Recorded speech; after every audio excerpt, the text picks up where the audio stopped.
Assalamualaikum warahmatullahi wabarakatuh. Saya akan membahas materi tentang bab 3, yaitu sejarah dan perkembangan bahasa Indonesia.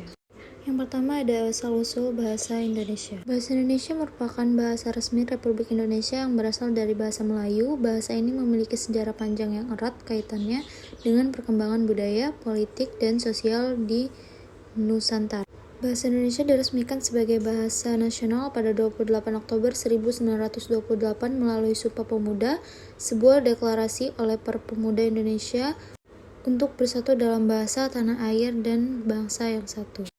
Selanjutnya ada perkembangan bahasa Indonesia sebagai bahasa nasional. Setelah proklamasi kemerdekaan pada 17 Agustus 1945, bahasa Indonesia semakin diperkuat perannya melalui Undang-Undang Dasar 1945 pada pasal 36 yang menyatakan bahwa bahasa negara adalah bahasa Indonesia. Pengajaran bahasa Indonesia mulai diterapkan secara sistematis dalam dunia pendidikan. Hal ini bertujuan untuk memperkuat identitas bangsa dan mempersatukan masyarakat yang sebelumnya terpecah oleh penggunaan berbagai bahasa daerah.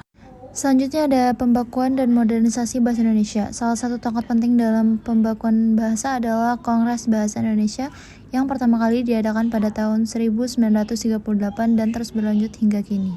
Selanjutnya ada bahasa Indonesia di era modern. Meskipun telah mencapai banyak kemajuan, tantangan tetap ada dalam memastikan bahasa Indonesia tetap relevan di era modern. Oleh karena itu, upaya pelestarian dan penguatan bahasa Indonesia terus dilakukan baik melalui pendidikan formal ataupun kebijakan pemerintah.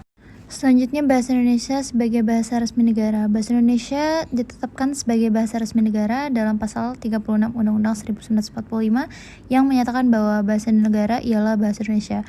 Setelah proklamasi kemerdekaan pada 17 Agustus 1945, bahasa Indonesia secara resmi diangkat menjadi bahasa negara. Selanjutnya, penggunaan bahasa Indonesia dalam kehidupan resmi. Di bidang hukum, bahasa Indonesia menjadi bahasa utama dalam peradilan, penyusunan kontrak, dan komunikasi hukum lainnya. Setiap keputusan hukum harus ditulis dan disampaikan dalam bahasa Indonesia agar memiliki kekuatan hukum yang sah dalam ranah media massa media. Bahasa Indonesia digunakan secara dominan di televisi, radio, surat kabar, dan platform digital, memperkuat perannya dalam menyampaikan informasi kepada masyarakat.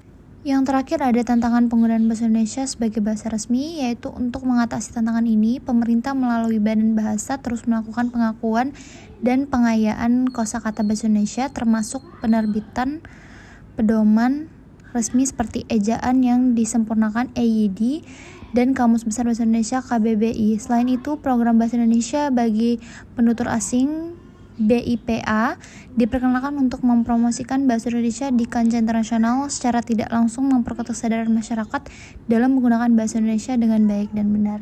Sekian presentasi dari saya. Wassalamualaikum warahmatullahi wabarakatuh.